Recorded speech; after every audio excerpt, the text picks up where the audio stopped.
Bonjour Valentine Gobi. Bonjour. L'île Haute, votre dernier roman paru chez Actes Sud, nous entraîne dans les pas d'un jeune Parisien envoyé à la montagne, dans les Alpes, qui a une manière d'appréhender le monde par le langage, un peu rimbalienne. Les mots sont des couleurs. Comment cela transforme la manière de s'exprimer et de percevoir l'autre? Hmm. Vous me posez tout de suite une question qui est difficile. Je crois que une des questions que j'aime travailler et qui réapparaît forcément dans ce livre-là aussi, c'est justement l'ambiguïté du langage, qui est à la fois nécessaire pour nommer le monde qui nous entoure, nous l'approprier. C'est ce que va apprendre ce garçon, puisqu'il arrive sur une planète étrangère, cette montagne qui surgit alors qu'il n'en a pas idée, jamais eu idée.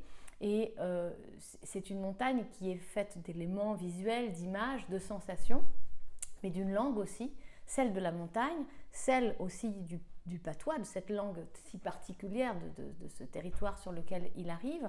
Et c'est une langue qui va lui permettre petit à petit de nommer cette cosmogonie dans laquelle il arrive et qu'il découvre, j'ai envie de dire presque a priori avec le langage, puisqu'il arrive dans un univers total.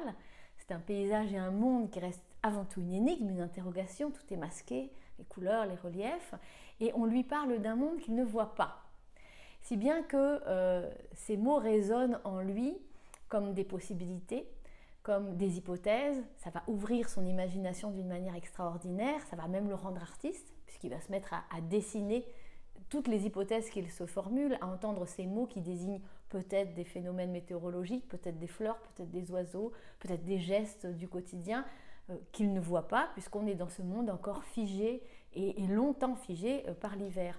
Donc, dans sa tête se produisent aussi ces concerts chromatiques qui sont le propre des enfants synesthètes ou des personnes synesthètes, qui traduisent en forme et en couleur, en paysages mentaux, ce que les sons leur suggèrent, et au-delà même du sens que revêtent les mots.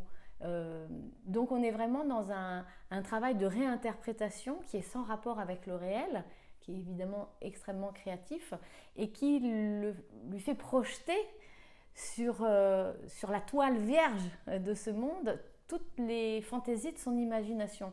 Il y a du coup un rapport au réel qui est très libre, bien entendu, plein de questions, ne demandant pas forcément réponse d'ailleurs, puisque tant qu'on n'a pas de réponse, on a la liberté de tout imaginer. Donc c'est un garçon dont la curiosité, l'imagination, la capacité à créer sont vraiment nourries parce que le langage provoque chez lui de sensations inédites et finalement peu communes, la synesthésie étant une aptitude qui n'est pas ordinaire. Vous écrivez ces très belles phrases. Observe, imagine. Après ce sera trop tard. Tu seras prisonnier de tes yeux. Comment se libère-t-on de son propre regard ? Le regard, c'est beaucoup plus une contrainte qu'une liberté. Ou plutôt, je ne vais pas dire le regard, parce que le regard, c'est déjà l'expression d'une subjectivité, ce qui est très beau. Mais la vue, en tout cas. La vue nous empêche. On croit qu'elle nous autorise, mais elle nous empêche parce que, surtout dans un monde où l'œil est hégémonique, hein, qui est le nôtre, où l'image est partout, elle anesthésie tous les autres sens. La grande chance en fait de ce garçon, c'est qu'il va rencontrer un jeune homme aveugle qui est né à la montagne aveugle et qui l'a appréhendé tout à fait autrement, avec ses autres sens, avec le toucher, avec l'ouïe, avec l'odorat, le goût peut-être, et qui la connaît du coup intimement. Moins pas en tant que paysage, le paysage est un élément séparé, c'est comme l'environnement, ça dit une blessure en fait. L'œil est souvent ce qui provoque et aussi souligne la blessure qui nous sépare du réel, tandis que les autres sens au contraire nous y raccordent.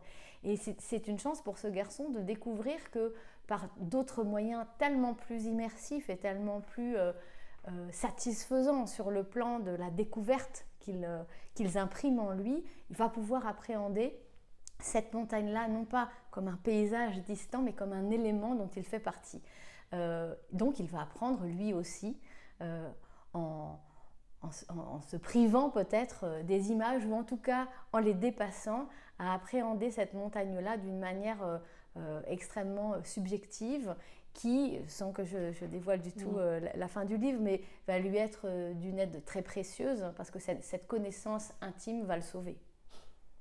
En quoi est-ce que passer par les yeux d'un enfant, vous qui publiez tant en littérature classique qu'en littérature jeunesse, est-ce que cela permet... Comment est-ce que cela transforme votre écriture?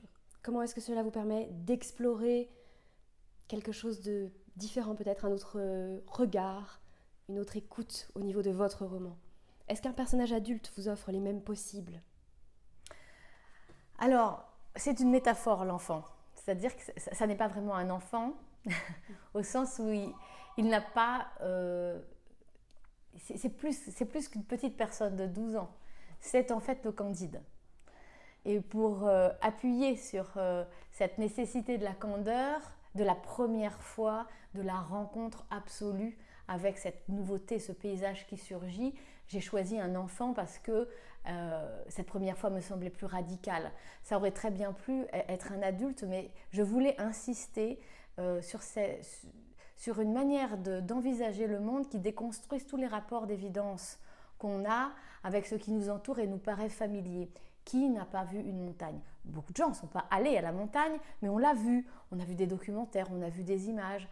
Choisir un enfant dans une période pré-médiatique, c'était me donner toutes les possibilités de réexplorer ce que c'est que la découverte complète. Ça demande une déconstruction de mon propre rapport au monde. Je la connais très bien, la montagne. J'ai d'ailleurs choisi une vallée que je ne connaissais pas pour tenter de réactiver ces mécanismes d'émerveillement qui, bien sûr, sont patinés par le temps parce qu'on ne retrouve jamais sa première montagne, mais qui peuvent être réveillés justement par l'abord d'un lieu nouveau, d'une esthétique neuve. Mais ce qui m'intéresse, ce n'était pas du tout, par exemple, de faire parler l'enfant. C'est un langage qui est bien trop pauvre, celui de l'enfant, même s'il peut être très beau, mais qui est bien trop pauvre pour exprimer la densité de l'expérience qu'il traverse. L'expérience d'une première fois est un séisme qui relève presque du coup de foudre dans son cas et qui ébranle tout en nous. Celui qui le traverse, quel que soit son âge, est souvent dépourvu du langage. C'est le moment où le langage fait défaut, celui de la stupeur, que ce soit dans l'effroi ou dans l'émerveillement. Et c'est plus tard, et c'est ce qui est magique avec la littérature, qu'à travers le langage, on tente de ressaisir la force de cette expérience-là. Le langage de l'enfant et le langage de l'écrivain ne se rencontrent pas. Et ce qui m'intéresse le plus en littérature, c'est justement de tenter de donner de l'épaisseur, du volume à ce qui pourrait paraître presque insignifiant si c'était celui qui traverse l'expérience qui l'exprime. Un enfant ou quelqu'un qui a peu d'éducation ou peu de langage, qui vient d'un milieu où la langue n'est pas mise en avant. Je trouve qu'être à la hauteur de cette complexité, de cette beauté-là, servir par le langage cette expérience, c'est vraiment un projet formidable. Les lignes du roman traduisent les reliefs des mots de la montagne, vous en avez parlé. Aux couleurs de Vadim, il y a ces lignes-là qui dessinent un monde à travers tout un vocabulaire. De quoi s'est nourrie l'écriture de l'île Haute et qu'est-ce qu'elle cultive? Qu'est-ce qu'elle cultive? On est dans un milieu d'agriculture. Exactement. L'écriture, elle s'est nourrie de beaucoup de choses et probablement que je ne suis pas consciente de toute la matière qui a infusé en moi. Bien entendu, il y a mon désir propre de retrouver cette liberté, cet émerveillement, cette fécondation vraiment par la beauté qui a dû être la mienne, mais dont je ne me souviens pas de l'enfance et qui est aujourd'hui prisonnière d'images. On en revient toujours à ça, ces albums photos qu'on feuillette 100 fois, 200 fois et qui finissent par devenir nos souvenirs, mais qui en fait sont peut-être très éloignés de l'expérience qu'on a eue.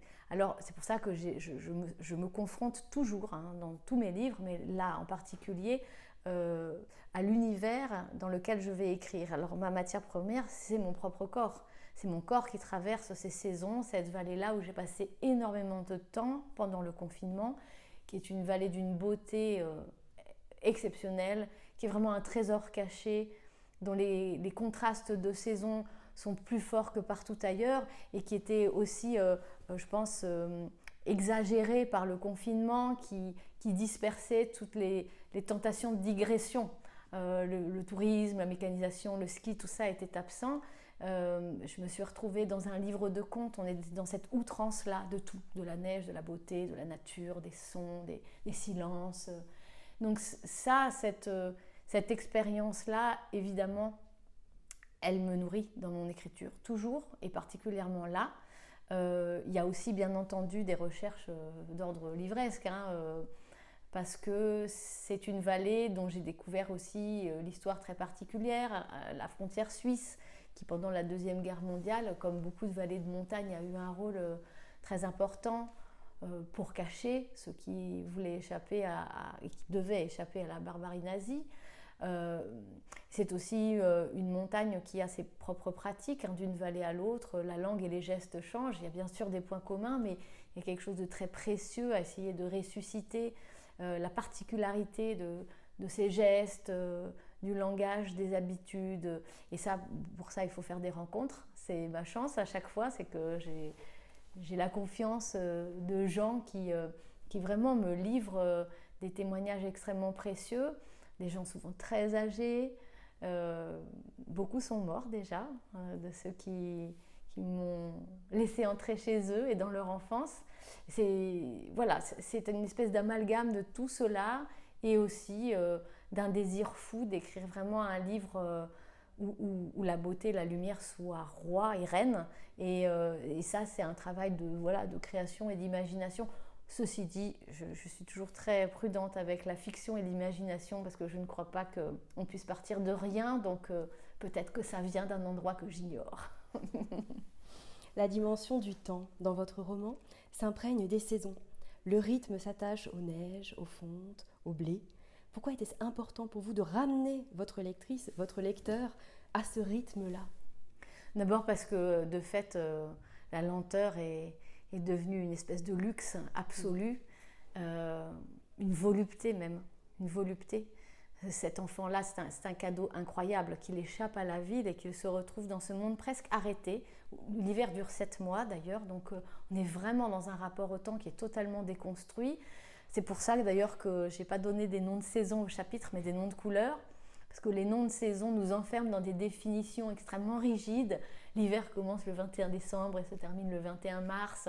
Il y fait froid. C'est ça qu'il a appris dans son manuel scolaire. Ce n'est pas du tout l'expérience qu'il en a. Le printemps est très éphémère en montagne. À peine les fleurs fleurissent qu'on les coupe pour en nourrir les vaches. Et l'été est très rapide, c'est le temps de la moisson. L'hiver peut commencer dès septembre. Donc il y a un rapport comme ça au temps qui est renouvelé par l'expérience et qui nous dit bien que tout savoir livresque est extrêmement relatif, que le langage lui-même doit être absolument mesuré au réel. Ça, c'est la grande leçon des nourritures terrestres d'André Gide. C'est un des premiers livres qui m'est marqué quand j'étais enfant, saisi au hasard dans la bibliothèque et dont j'ai probablement compris 1/10, mais je me rappelle de cette phrase magnifique « Et maintenant, Nathanaël jette tous les livres ». Depuis la sortie de l'Île Haute, vous avez proposé de nombreux concerts littéraires et rencontres musicales. Je garde en mémoire un mot que vous avez dit un peu plus tôt, concert chromatique, que j'ai trouvé magnifique.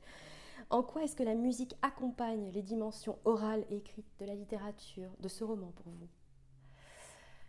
C'est presque deux musiques, deux instruments qui jouent en même temps. Alors moi, je suis récitante dans ces concerts littéraires.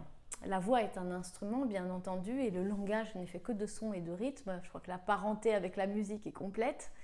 Donc on pourrait se demander quelle est l'utilité ou quel est l'intérêt de ce genre de proposition.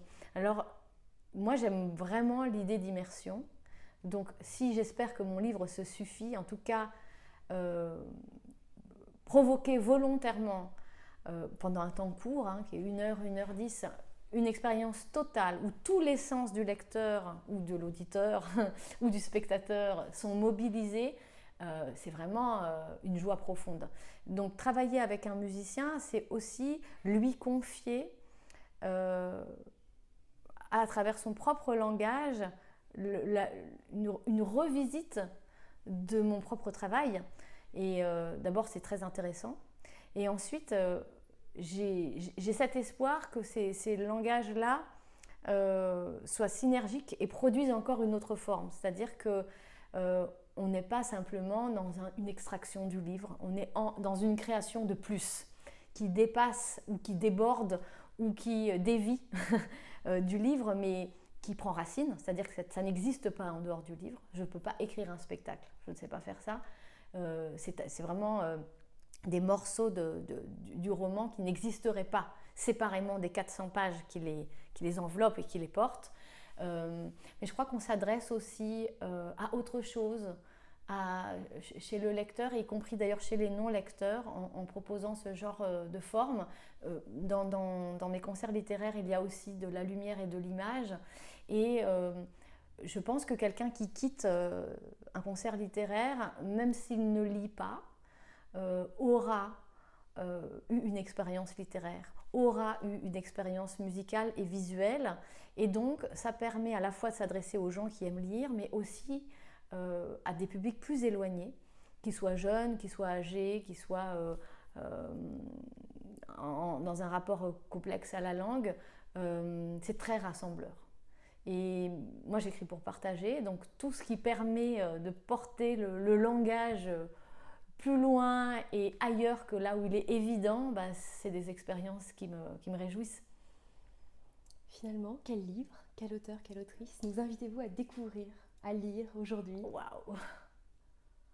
Alors, puisque nous sommes à Lyon, je voudrais vous parler d'un premier roman qui m'a bouleversée et dont la langue m'a éblouie, vraiment éblouie. Et c'est une jeune femme qui habite les Monts du Lyonnais, voilà, et que j'ai découverte au Festival du Livre de Bron, parce que nous étions en rencontre toutes les deux. Elle s'appelle Isabelle Rodriguez et elle a publié ce roman absolument sublime qui s'appelle Les Orphelines du Mont Luciole aux éditions Les Avrils et qui a été vraiment l'enchantement de mes 6 derniers mois. Voilà.